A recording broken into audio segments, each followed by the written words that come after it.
Stanford University. Thank you, Michelle, for that very fulsome introduction. One of the principles of good teaching is to pay attention to the physical space, and this one is terrible.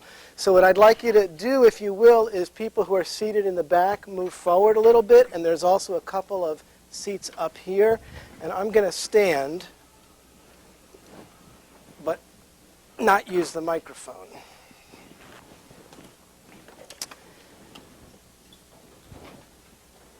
Okay. Yeah, just push yourselves up forward as much as you can, because it's pretty difficult to engage when you're all the way back in the corner. I'm going to divide this talk into two sections. In the first half, I'm going to talk about general philosophy of teaching and approaches.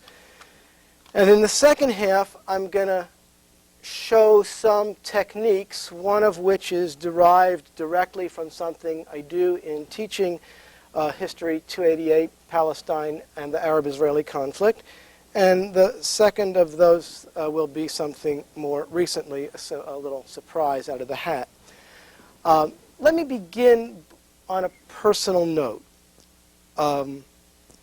There is a rabbinic saying of the medieval period that a rabbi who does not argue with his congregation is not a rabbi, and a rabbi who is afraid of them is not a man. And that is, in a nutshell, the core of the philosophy and style which has guided my teaching. My teaching comes very much from my engagement with the Jewish tradition. I view teaching as a moral obligation and a moral activity, and I believe that the power that comes from my ability to stand in front of you or students is a privilege and has to be handled most delicately. I never had a single formal course in teaching. I never served as a teaching assistant at any university I ever attended. I learned how to teach by being a youth leader in a Zionist youth movement, Hashomer HaTzair, for those of you who know that particular scene, where the mode of teaching was, first of all, to engage slightly younger people. When I began doing this, I was 17 teaching 14-year-olds. To engage slightly younger people in a sense that we were embarked on a joint venture, to form a social bond with the people that I was teaching, and to lead by example, not by preaching, not by deploying authority. And while as I get older, that mode is not as fully appropriate as it was when I was a beginning assistant professor, it's still the basic set from which I proceed. Further, I would argue that teaching is not about pouring knowledge into empty vessels.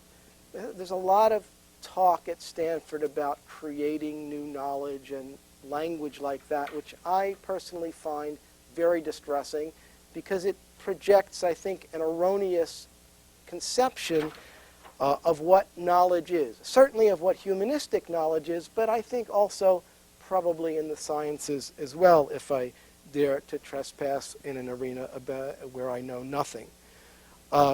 Teaching should be about developing the ability to think critically.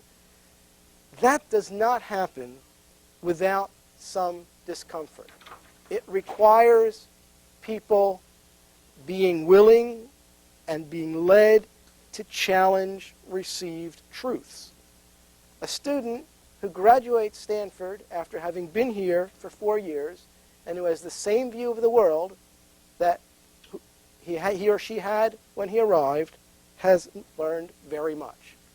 So that's the guiding principle from which I proceed.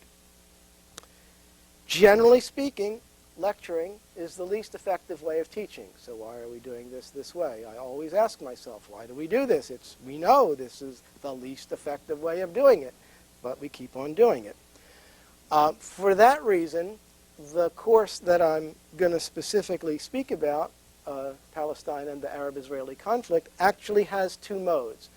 For about 15 years, I taught it every year that I was at Stanford and taught, only as a colloquium, a small group discussion with maximum enrollment of 18. Sometimes I had 60 students applying for admission to the course, but I always stood my ground and never let more than 18 in. And then at a certain point, pressures from the deans about enrollments and other considerations led me to relent and to offer the course alternatively 1 year as a colloquium and 1 year as a lecture course. I do not like very much teaching it as a lecture course, not because it's very much work. I could actually at this point give those lectures in my sleep. I've been living with this topic since I'm a child. I do not like giving it as a lecture course because I believe that the authority that inevitably comes from me standing up and lecturing undercuts students' capacity to think about the material. It then tends to become a dialogue about me and them, and do they agree with me or not, and so on, and none of that is particularly conducive to learning anything. When I do get to teach the course every other year as I think it should be taught, as a colloquium, one of the important principles in doing that is to pay attention to difference among the students. Students typically come to this course with a wide array of previous knowledge and previous commitments. Some students, and often they end up being the very best, come knowing nothing and being committed to nothing. Other students come knowing very little but being very much committed. And some students come knowing a lot and also being committed. My approach is to listen to everybody and to encourage the students to talk in class at least as much as I do, preferably more. Let me talk more specifically about moral commitments and emotional identifications.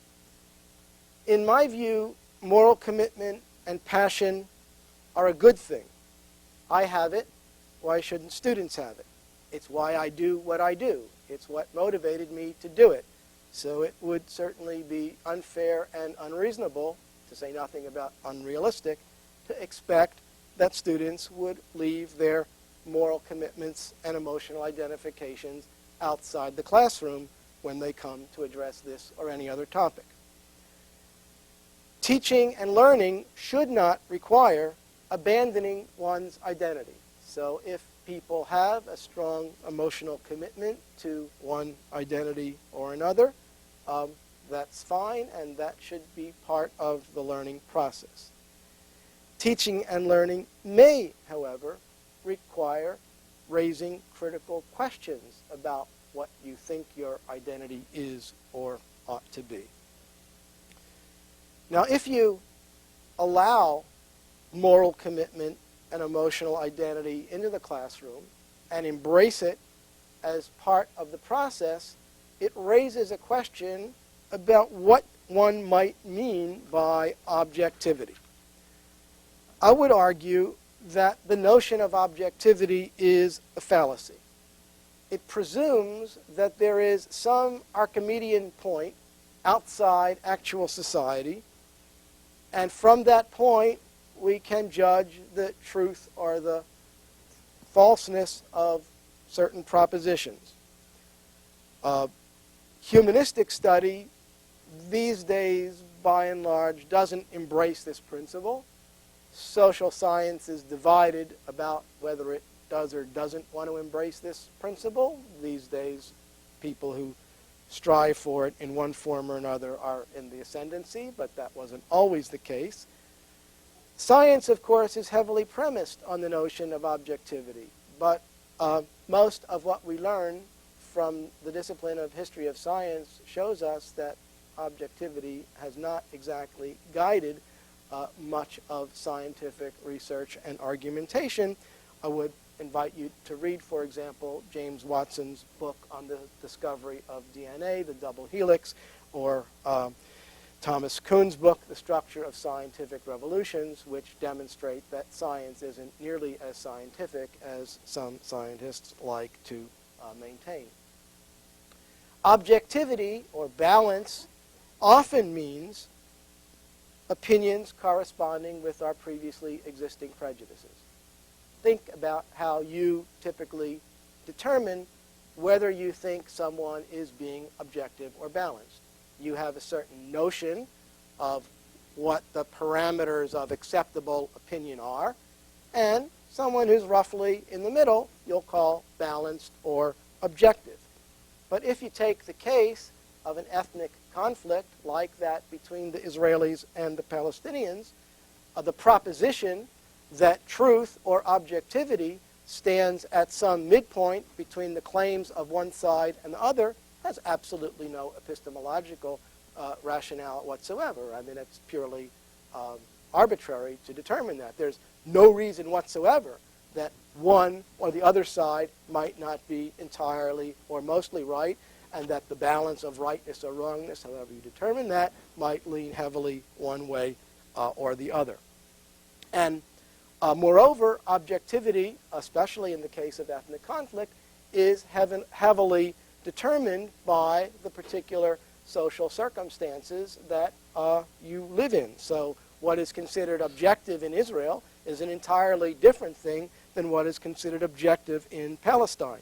So it's much better to teach that that is in fact the case, that what will be considered mainstream, legitimate, objective, truthful in society A is quite different than what will be considered mainstream, truthful, objective in society B. And in fact, one important aspect of the conflict consists of the fact that there is a difference between what is considered truthful and objective, and so on.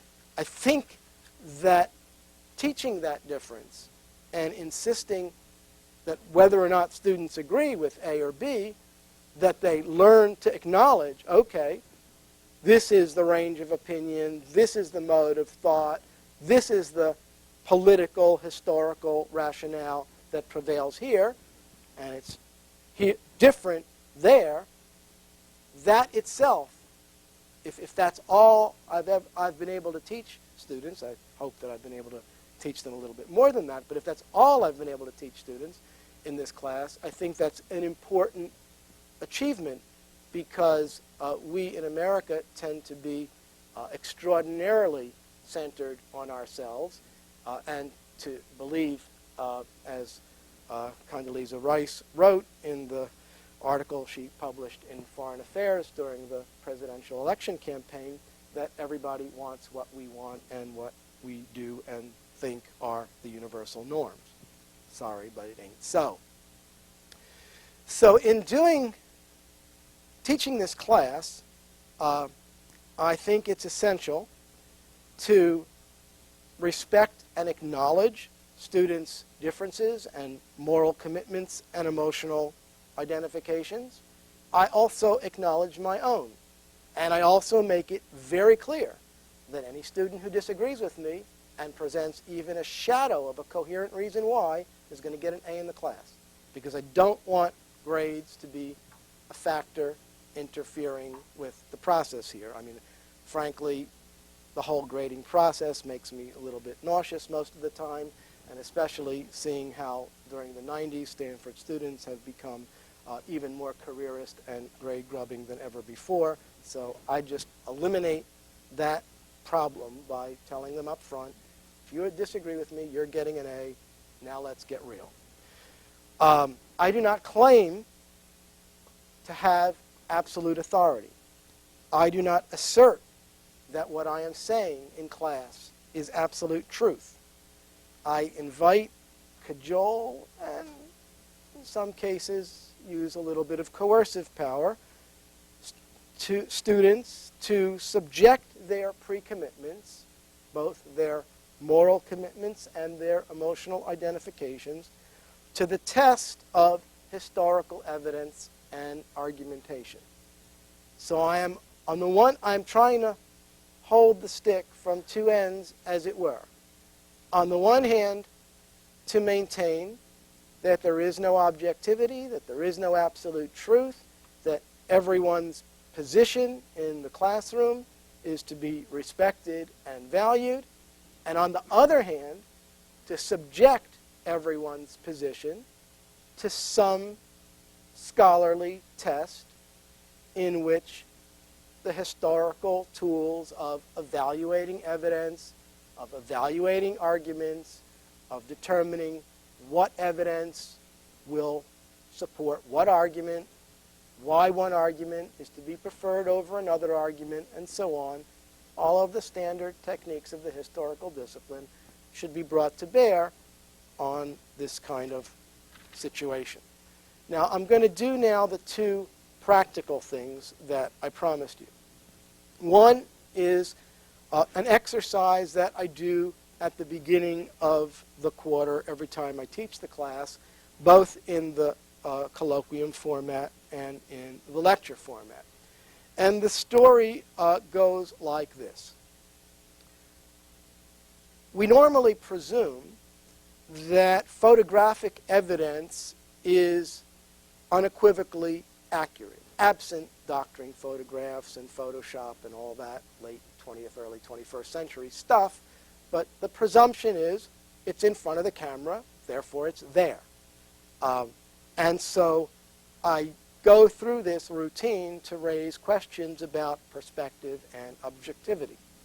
So here is a photograph taken in late 19th century Palestine. And it is called Child in the Manger.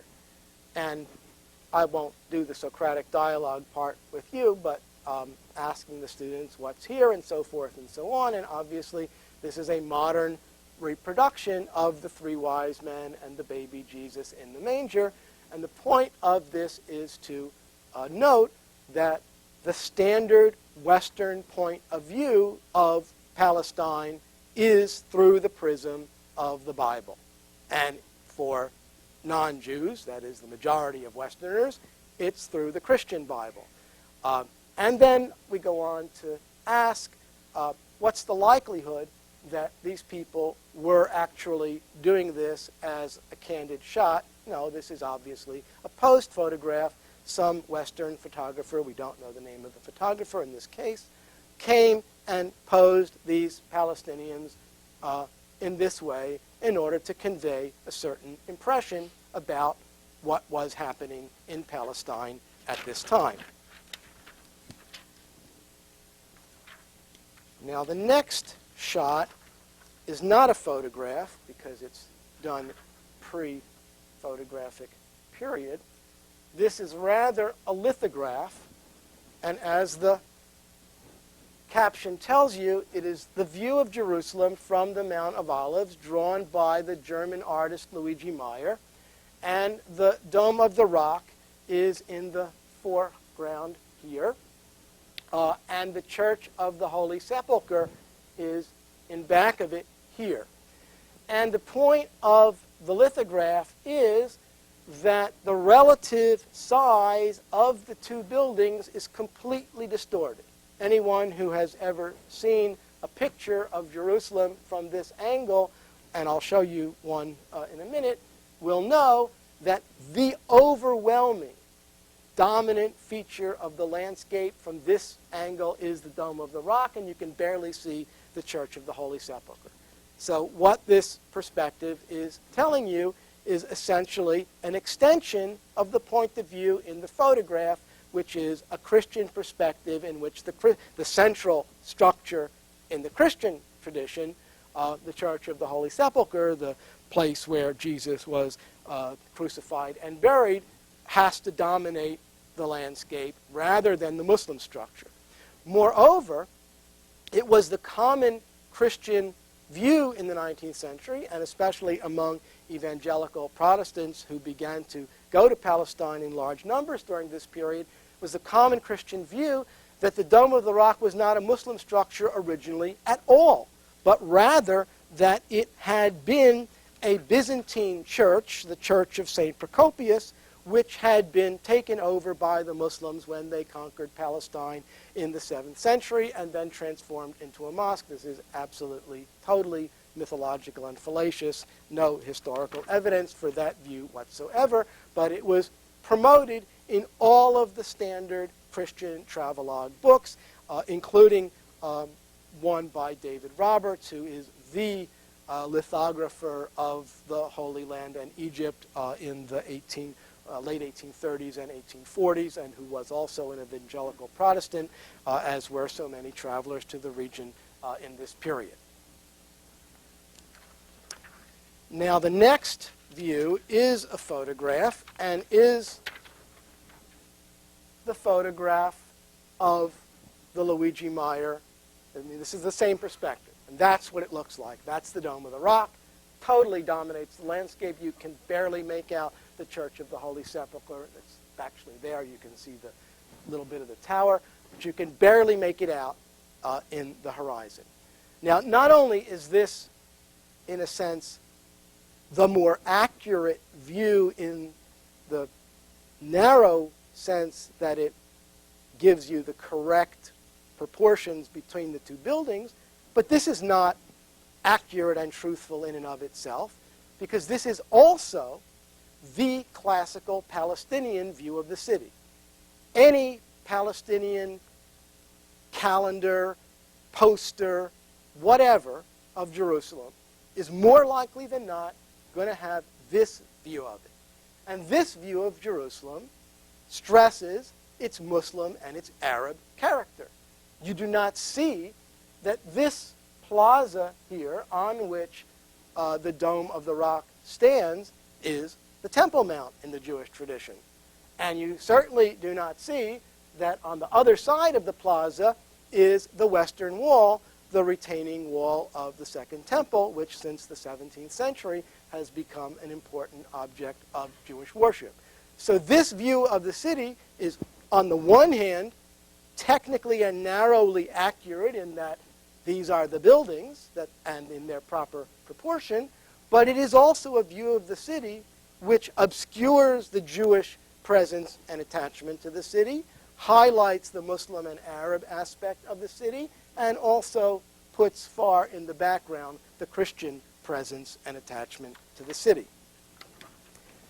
This photograph is the exact opposite, except it's that way. Does that help you? This is a photograph of Jews praying at the Western Wall. So here's the Western Wall. On the top of the wall is the plaza with the Dome of the Rock and also the Al-Aqsa Mosque. There are two mosque structures up there. So this view is also technically correct. This wall is there. That's how big it is. People do go to pray there. They weren't planted there. Nothing has been messed around with in the photograph. But obviously, this view of Jerusalem and of this particular section of Jerusalem in particular completely obscures the Arab and Muslim presence in the city and the Christian presence as well. From this point of view, what you see is this is a Jewish place. End of the story. Now, one could, and I did, take this picture. So the Luigi Meyer and the first color photo are taken from up there, looking that way. So if you come back this way and stand here, actually in the Jewish quarter of the Old City, well, then you'll see the Dome of the Rock and the Wailing Wall. And then you see what the problem is, actually, in a certain sense, that this plaza is both the third holiest place in Islam and therefore also a center of Palestinian nationalist sentiment. You don't see the other mosque. That's because I didn't have a wide enough angle lens, but there's Al-Aqsa Mosque here. So that's both the Temple Mount and, in the Muslim tradition, the noble sanctuary or Haram al-Sharif. And down here you have the Western Wall, which is the sole remaining remnant of the Second Temple. There are no remnants of the First Temple, no historical evidence besides the biblical text that a First Temple ever existed, just in parentheses. Now, if we wanted now to get into a specific incident in the conflict, students won't remember this, but around 1996 when this incident happened, this was a very good picture, because in that year, Benjamin Netanyahu came to power at the head of a Likud government, and one of the things that he did was to permit the opening of a tunnel between this plaza here, so here's one opening, and the Muslim quarter all around kind of that direction. And there were demonstrations and riots by Muslim and Arab Jerusalemites, because the thought was that this was a plot to undermine the physical stability of the noble sanctuary and the Dome of the Rock and so on and so forth. Now, it really doesn't matter whether that was or wasn't the case when we're dealing with ethnic conflicts here, but you can physically see then what this was about, as opposed to these are just crazy people. This is a spot which, from this angle, shows you physically some of the components of the conflict and some of the most explosive components, because while I would argue that it's not primarily a religious conflict, the fact that religion is added into the mix makes it all that more emotional and volatile for people. Finally, so that's the end of that particular exercise, but there's one more element that I always do in the first class session, and that is this. I'm a big fan of maps, and these two maps are completely divergent things. This map over here is a map of the Pale of Settlement in late 19th century Russian Empire. The Pale of Settlement was the part of the Russian Empire that had originally been Poland and Lithuania and was conquered or absorbed by the Tsars, and Jews were supposed to live only in those areas, except for a small number of Jews who were professionals who got permits to live in places like Moscow and St. Petersburg. And so the darker the area, the higher concentration of Jews. So, if you will, this is the historic national home of European Jews. This is where Yiddish was the dominant language, very vibrant Yiddish culture, and so on. This is the map of late Ottoman Greater Syria, meaning the states that today make up Lebanon, Syria, Jordan, Palestine, Israel. And Palestine at that time was not a political administrative district.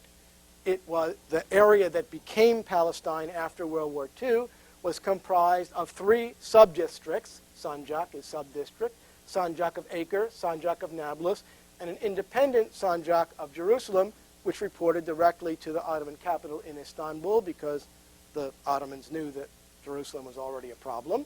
And Acre and Nablus were part of the province of Beirut, and the bigger province in the general area was the province of Syria, or actually Bilad Hashem, as it was called locally. So, question about these two maps. Which map delineates geographically the territory from which the story should begin? Do we begin to tell the story of the conflict by talking about the anti-Semitic persecutions of Jews in Tsarist Russia, pogroms, forced conscription into the army, a whole litany of horrors, blood libels, and so forth and so on? Is that where the story starts? Or does the story start with a description of the life of the predominantly peasant majority of Arab Muslims and Christians in the territories that became Palestine, or what they were in late Ottoman parlance? Now, obviously, the map which determines the starting point of the story will also have a tremendous influence on what the rest of the story is. So the point of this exercise is not to say this is correct or that is correct. That's what I'm trying not to do. But to point out, we have here two options. And while both maps are accurate, we're not arguing that this map is not right, that map is right. Both maps are accurate. There are pretty substantial consequences for the historical narrative and interpretation that will ensue depending on which map we choose. And of course, we'll then proceed to read a book like Amos Elon, the Israelis, where the narrative begins from this map, and then we'll proceed to read a book like Rashid Khalidi's Palestinian Identity, which proceeds from this map. And then we have a discussion about what is implied by one story, what is implied by another story, and so forth and so on. Now, that's what I actually do in the class.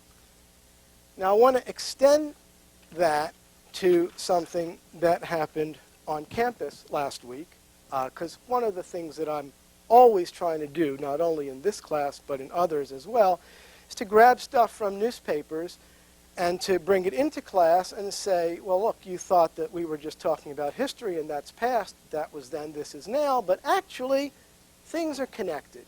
And it does make a difference if you do or don't understand some history. So some of you might know that on Tuesday, an organization called Jews Indigenous to the Middle East and North Africa put on a program. And that day in the Daily, there were 2 articles promoting the program and explaining what this organization is all about. One of them by a student, Morris Cohen, who I don't know, from the Stanford Israel Alliance, and I'm not going to say anything about his article because one of my principles is I do not criticize students in public outside the classroom. I do not write letters to the Daily in response to what is written there about me or anything like that, so that's simply off limits. I don't regard that as a legitimate use of my professorial power. I am going to talk about the second article, in part because I know the guy and in part because I've written about his community, and that is the article of Joseph Abdullah, and his brief article is entitled Memories of an Egyptian Jew. And since I've written this book, The Dispersion of Egyptian Jewry, this happens to be something that I know a few things about. So first I'll tell you a few things about him and his community, which he does not tell you. Joseph Abdullah is a Karaite Jew. There are 2 principal branches in Judaism. The Karaites, since the 10th century, have been considered heretics by Orthodox Jews. They are not permitted to intermarry and so on. The Karaite community historically was consolidated in Baghdad. I don't want to say founded because Karaites will claim much earlier origins, but consolidated in Baghdad and then moved to Cairo. And there has been a Karaite presence continually in Cairo from the 9th century until today. One of my best friends in Egypt is a Karaite Jew. So this is a community which is certainly indigenous to Egypt, having been there since the 9th century. And it is highly Arabized. So his name, Joseph, in Egypt he surely would have been called Yusuf Abdul-Wahid. If you heard that name in the streets of Cairo, you cannot tell what religion this person is. That is a good Muslim or Christian name. It means Joseph, the servant of the one God. So classical tri-religious name. So the article, now again, I'm not going to do the Socratic dialogue as I would do it. I'll just walk you through it. So the article asserts there was a Jewish presence in Egypt, goes back to biblical times or more than 3,000 years ago. What is the evidence that there was a Jewish presence in Egypt 3,000 years ago? The only evidence is the text of the Bible. There is no physical evidence. There is no corroborating evidence from the very, very extensive Egyptian hieroglyphic sources. So this assertion is on the borderline between myth and historical reality. On the other hand, the Karaite community is absolutely indigenous to Egypt, but indigenous to Egypt for 1,000 years, not 3,000. Not that that should in any way change its status, but one conception is religio-mythological. One conception, we have historical evidence and so forth and so on. Then the article goes on to assert that there was a very cosmopolitan community in Egypt, and from them I learned tolerance, respect, and the importance of human rights. So one would want to ask, what in fact was the character of the Egyptian regime during the period of the constitutional monarchy, 1922 to 1952? That's the period he's referring to here. Well, it wasn't all that democratic because the king had the right to throw out the government, even though it was overwhelmingly elected by a majority. And there wasn't exactly that much respect for human rights in this regime either. It was cosmopolitan, though. So again, little bit more nuance about what this means. There's a certain nostalgia for the past which he's calling on, and many, many, many Egyptian Jews, and especially Karaites, have that kind of nostalgia.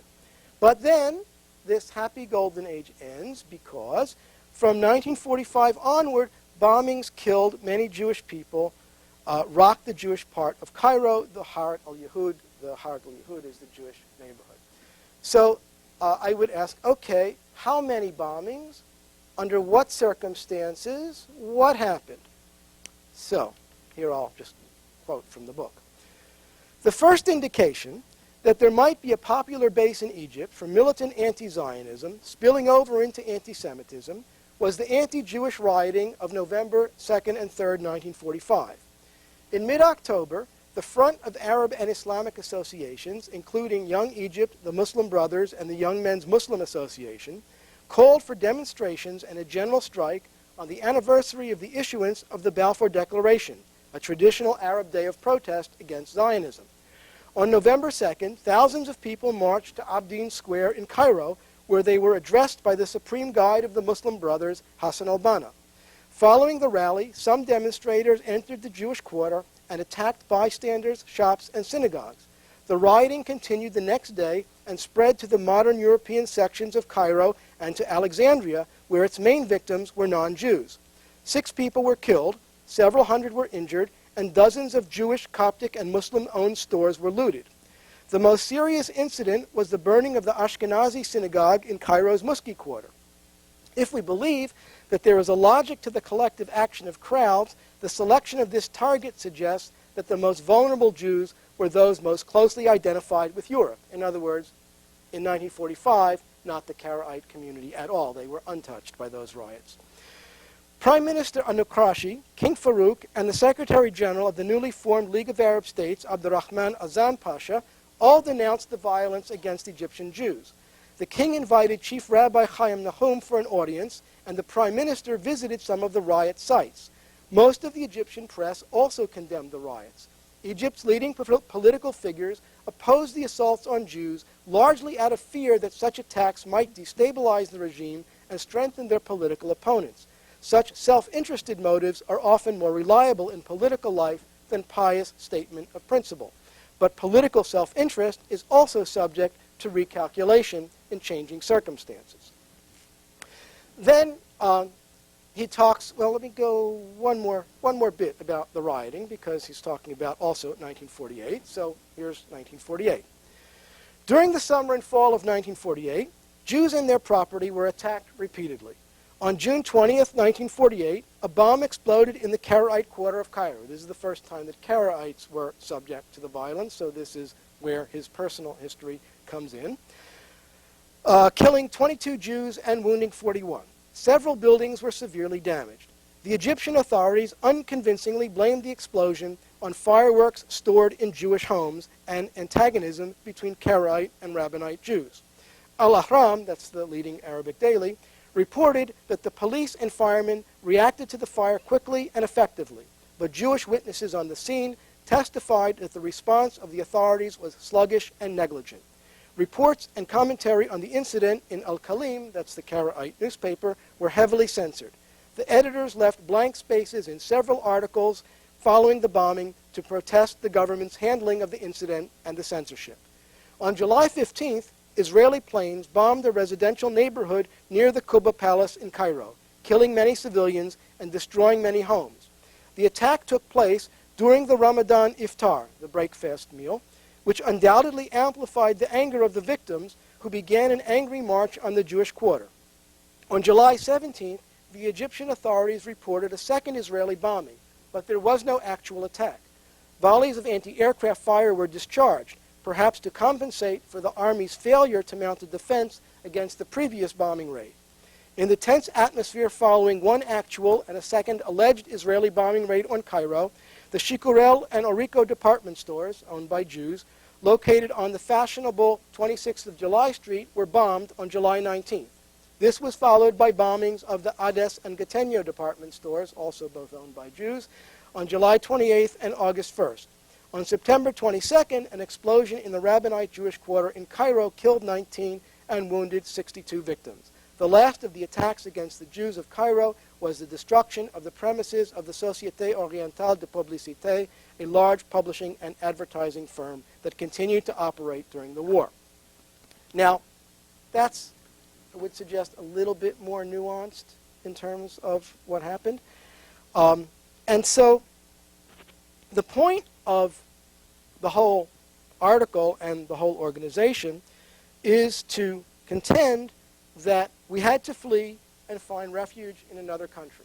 Now, I know this person. I know his community. So I would ask, well, when did you flee? They fled not in 1948.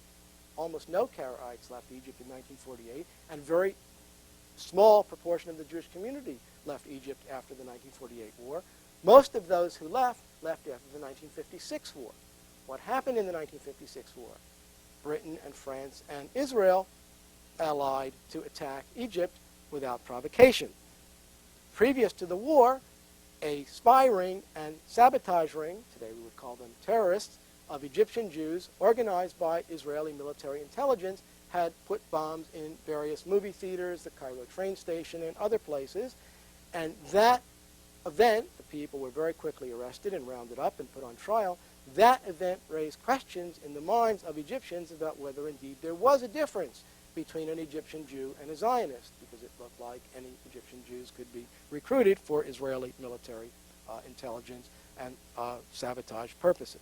So the conclusion is most people don't know anything about history or about the other 1 million Jews who were brutally expelled from the Arab countries. Well, in fact, very few Jews were actually expelled.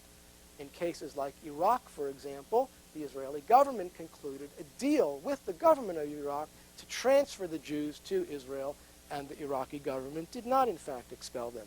In Egypt also, almost no Jews were actually expelled. Some Jews were expelled if they were British or French citizens, but otherwise not.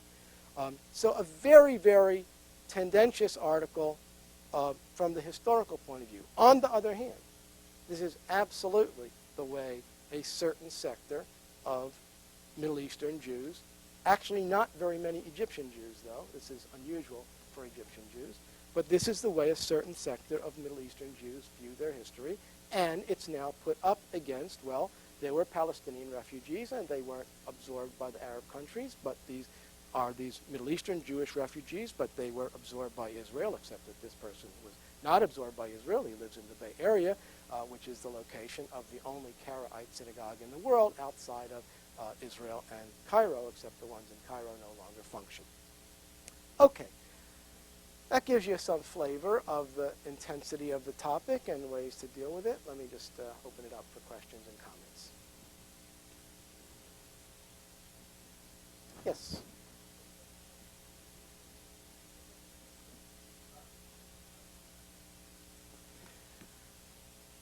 Well, the Israelis, on the one hand, wanted large numbers of Jews to come to the country.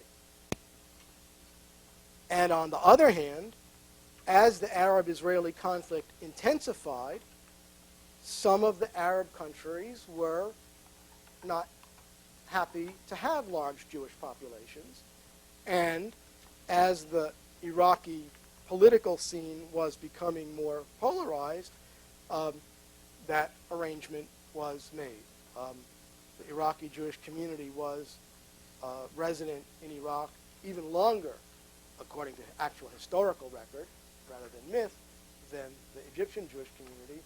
Its origins are in the first expulsion of Jews from ancient Israel in 587 before the Common Era.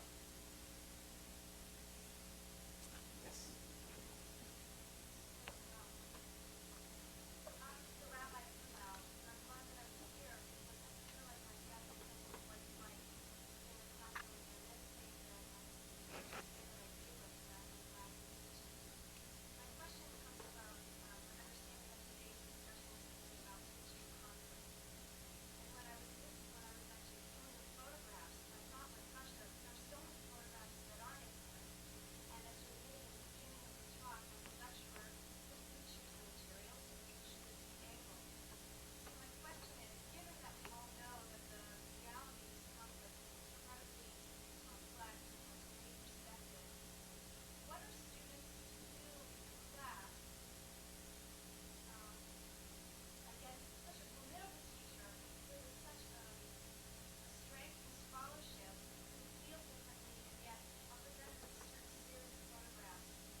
Some of those students don't come to my classroom, and I think you know very well why they don't.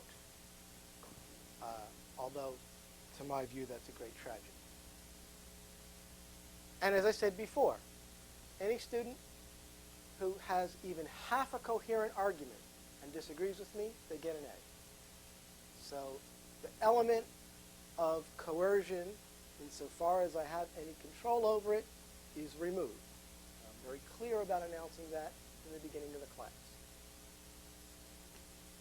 Now, it would be unreasonable to suppose that anybody who taught anything, let alone something as complicated as the Arab-Israeli conflict, would provide to an undergraduate class, after all, for many people this is the first class they're taking on this topic, the infinite array of available materials. Right? I mean, the single most common criticism that I get about this class is that I assign too much to read. And that is because every single week there are readings from at least 2, and more commonly 3 or 4 points of view. But one could also, well, but there are 7 or 8 others, and there are.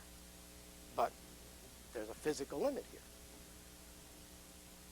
So I would distinguish between 2 levels of response.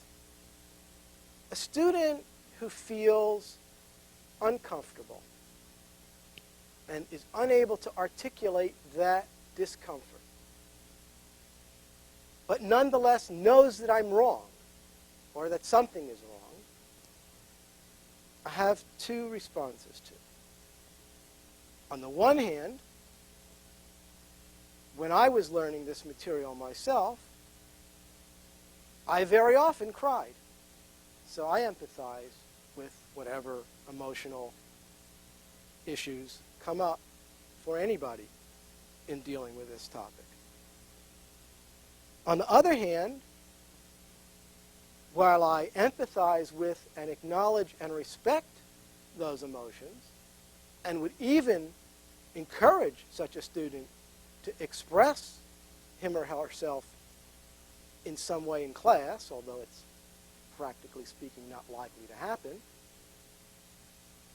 there is also the matter of historical evidence and argumentation.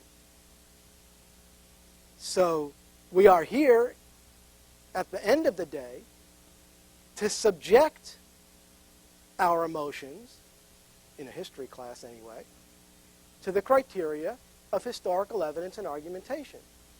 And someone who tells me that they don't want to do that shouldn't be at Stanford, let alone not in my class. I'm reminded of a discussion that happened when I was a resident fellow in the dorm.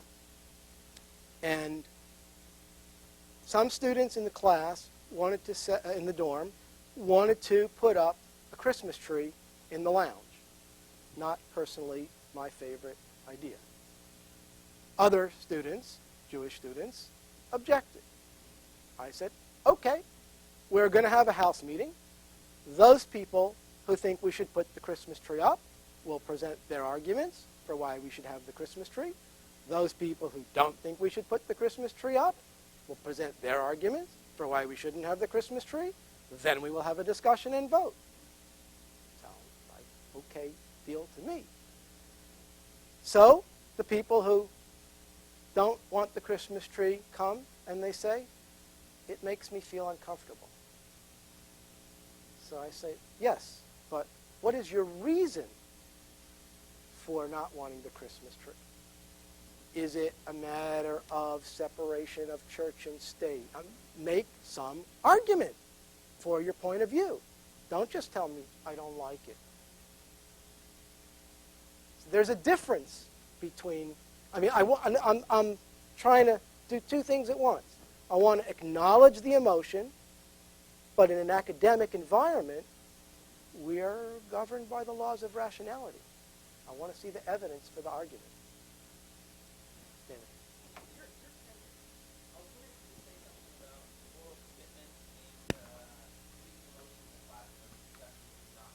I taught exactly this way from day one.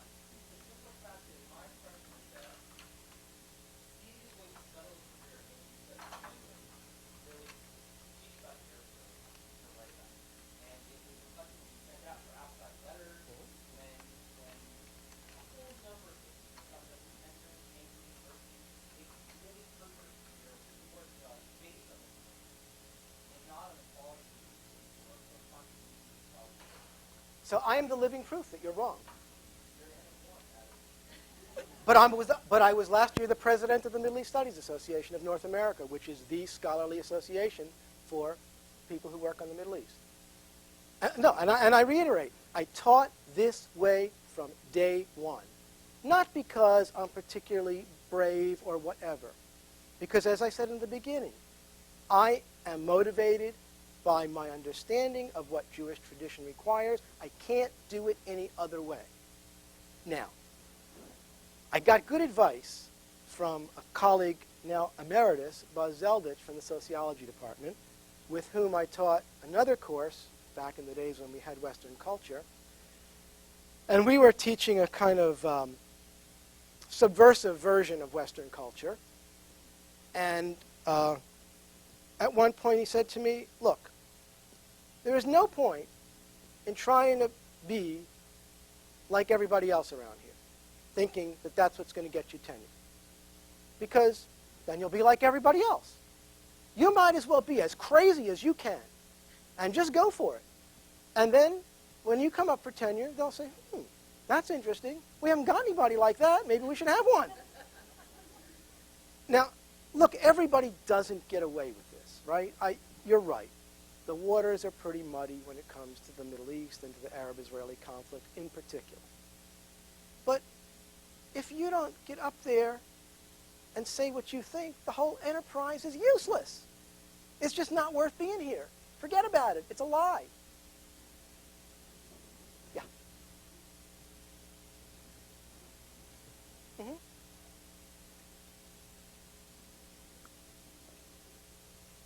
No, the answer to that is no, it's not.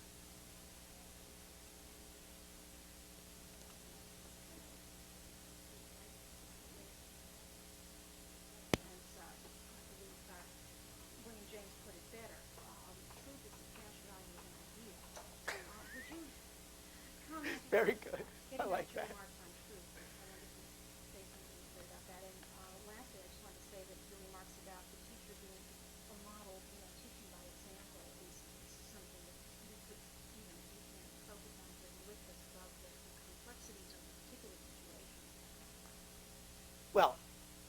the remark by Henry James that you quoted is, in a different mode, the same sort of thing I was trying to say, which is that truth and objectivity don't exist outside a social matrix that informs people about what they should regard as truth and not truth. Teaching by example, you know. My graduate students are in this room, and I'm trying to show them how to be. I can't force them, and I won't force them. But this is what I think is the way to do it.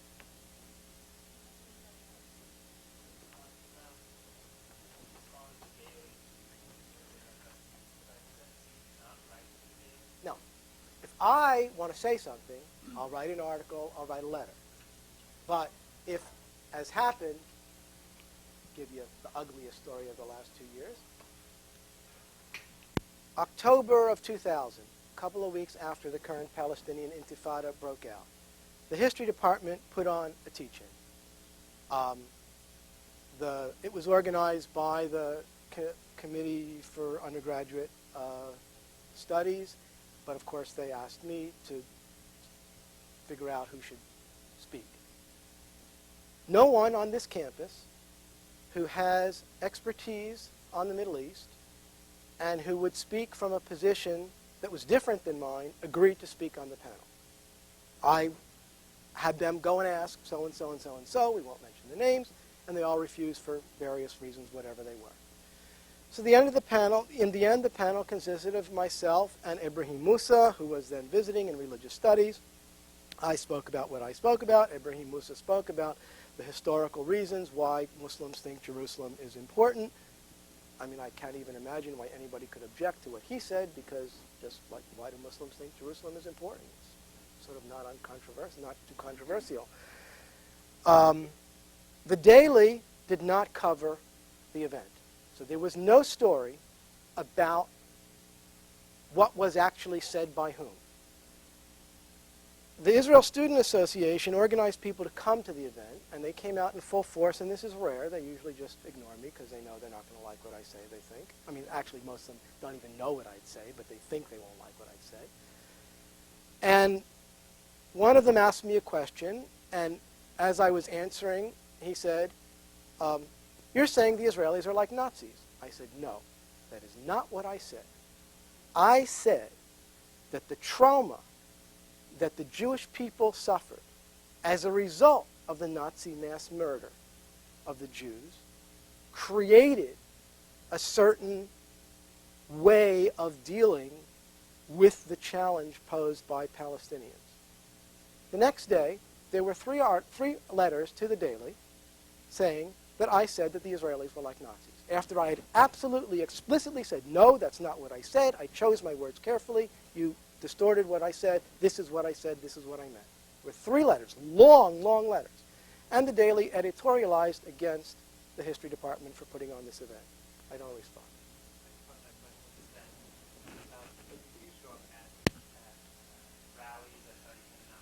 Sure. How is that different than writing a letter to the Daily? I mean, your presence on campus is pretty obvious, and maybe that's the reason Jewish students or students with the Alliance are repentant or wary about taking the cut.